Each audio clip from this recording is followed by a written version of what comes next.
శ్రీ సాయినాథాయ నమః. శ్రీ సాయి సచ్చరిత్రము 3వ అధ్యాయం.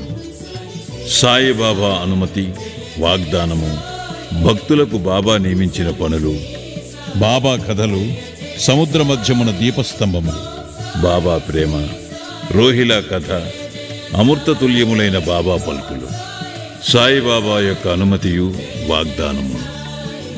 వెనుకటి అధ్యాయములో వర్ణించిన ప్రకారము శ్రీ సాయి సచ్చరిత్ర వ్రాయుటకు బాబా పూర్తి అనుమతిని సొంగుచు ఇట్లు నుడివిరి. సచ్చరిత్ర వ్రాయు విషయములో నా పూర్తి సమ్మతి కలదు. నీ పనిని నీవు నిర్వర్తించుము, భయపడకుము, మనస్సు నిలకడగా ఉంచుము, నా మాటల యందు విశ్వాసం ఉంచుము. నా లీలలు రాసినచు అవిద్య అంతరించిపోవును. శ్రద్ధాభక్తులతో వానిని వినిన వారికి ప్రపంచమందు వ్యామోహము క్షీణించును. బలమైన ప్రేమభక్తి కెరటములు లేచును. ఎవరైతే నా లీలలలో మునిగెదరో వారికి జ్ఞానరత్నములు లభించును. ఇది విని రచయిత మిక్కిలి సంతోషించెను. వెంటనే నిర్భయుండయ్యను. కార్యము జయప్రదముగా సాగునను ధైర్యము కలిగెను. అటుపైన శ్యామా వైపు తిరిగి బాబా ఇట్లనెను. ప్రేమతో నా నామము ఉచ్చరించిన వారి కోరికలన్నీ నెరవేర్చెదను. వారి భక్తిని హెచ్చించెదను. వారినన్ని దిశలయందు కాపాడెదను. ఎవరైతే మనఃపూర్వకముగా నాపై పూర్తిగా ఆధారపడి ఉన్నారో వారి కథలు వినునప్పుడు అమితానందమును పొందెదరు. నా లీలలను గానము చేయు వారి గంతులేని ఆనందమును, శాశ్వతమైన తృప్తిని ఇచ్చెదనని నమ్ముము. ఎవరైతే నన్ను శరణు వేడెదరో, భక్తి విశ్వాసములతో నన్ను పూజించెదరో, నన్నే స్మరించెదరో, నా రూపమును తమ మనస్సును నిలుపుకునెదరో వారిని దుఃఖబంధముల నుండి తప్పింతును. ప్రాపంచిక విషయములన్నిటినీ మరచి నా నామమునే జపించుచు, నా పూజనే సల్పుచు, నా లీలలను చరిత్రమును మననము చేయుచు ఎల్లప్పుడూ నన్ను జ్ఞప్తియందుంచుకుని వారు ప్రపంచ విషయములందెట్లు తగులుకుందురు. వారిని మరణము నుండి బయటకు లాగెదను. నా కథలు వినినచో సకల రోగములు నివారింపబడును. కావున భక్తి శ్రద్ధలతో నా కథలను విను. వానిని మనమున నిలుపుము. ఆనందమునకు, తృప్తికి ఇదియే మార్గము. నా భక్తుల యొక్క గర్వాహంకారములు నిష్క్రమించును. నా లీలలు వినువారికి శాంతి కలుగును. మనఃపూర్వకమైన నమ్మకము గలవారికి శుద్ధ చైతన్యముతో తాదాత్మ్యము కలుగును. సాయి సాయి అను నామమును జ్ఞప్తియందుంచుకున్నంత మాత్రమున చెడు పలుకుట వలన, వినుట వలన కలుగు పాపములు తొలగిపోవును. భక్తులకు వేర్వేరు పనులు నియమించుట. భగవంతుడు వేర్వేరు భక్తులను వేర్వేరు పనులకు నియమించును. కొందరు దేవాలయములు, మఠములు, తీర్థములలో నది ఒడ్డున మెట్లు మొదలగునవి నిర్మించుటకు నియమితులగుదురు. భగవంతుని లీలలను పాడుటకు కొందరు నియుక్తులగుదురు. కొందరు తీర్థయాత్రలకు పోవుదురు. సచ్చరిత్ర రచన నాకు నియమింపబడినది. విషయజ్ఞానము శూన్యమగుటచే ఈ పని నా అర్హతకు మించినది. అయినచో ఇంత కఠినమైన పని నేనెందుకు ఆమోదించవలను? సాయిబాబా జీవిత చరిత్రను వర్ణించగలవారెవ్వరు? సాయి యొక్క కరుణయే ఇంత కఠిన కార్యమును నెరవేర్చు శక్తిని నాకు ప్రసాదించినది. నేను చేత కలము పట్టుకునగానే సాయిబాబా నా అహంకారమును పరిహరించి వారి కథలను వారే వ్రాసికొనిది. కనుక ఈ గ్రంథమును రచించిన గౌరవము సాయిబాబాకే చెందుతుంది, కాని నాకు కాదు. బ్రాహ్మణుడనై పుట్టినప్పటికీ శృతి, స్మృతి అను 2 కండ్లు లేకుండుటచే సాయి సచ్చరిత్రను నేను వ్రాయలేకుంటుని.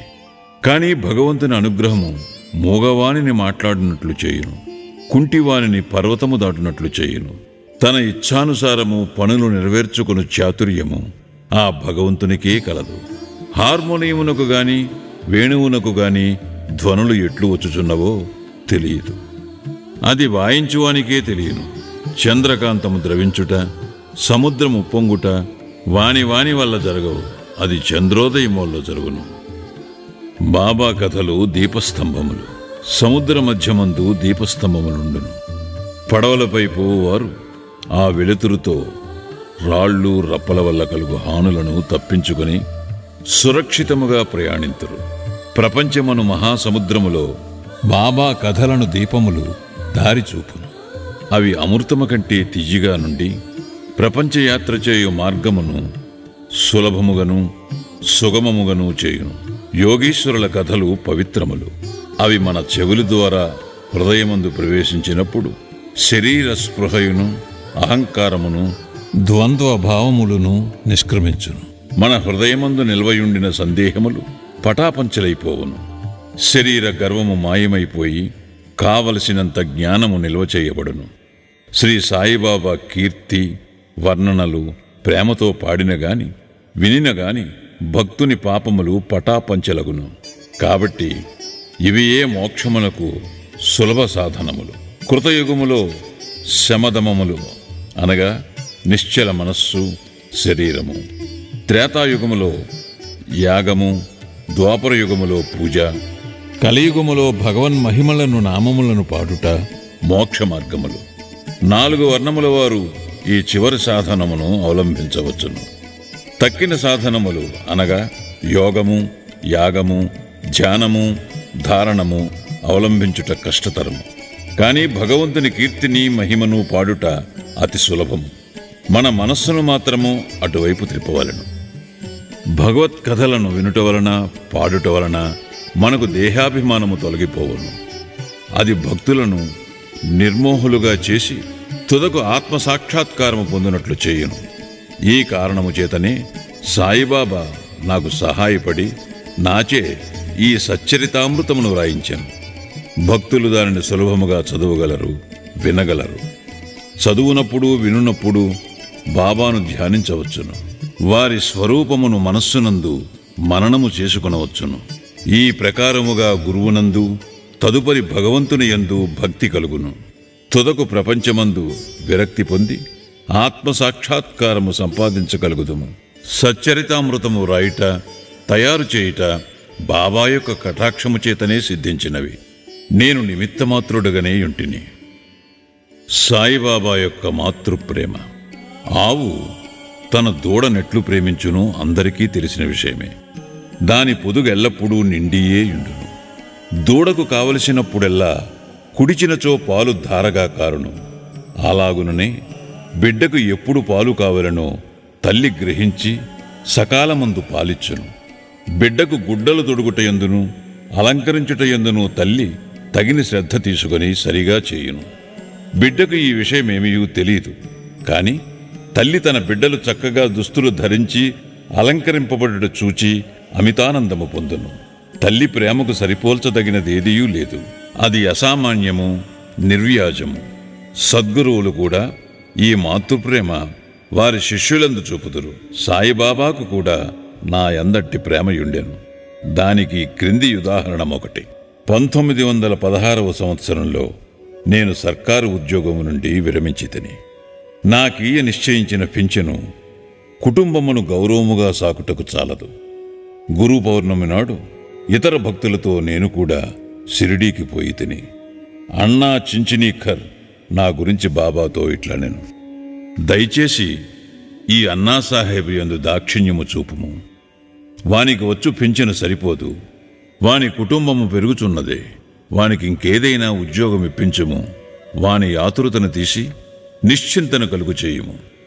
అందులకు బాబా ఇట్లు జవాబిచ్చాను: వానికి ఇంకొక ఉద్యోగము దొరుకును. కాని వాడిప్పుడు నా సేవతో తృప్తి పడవలను.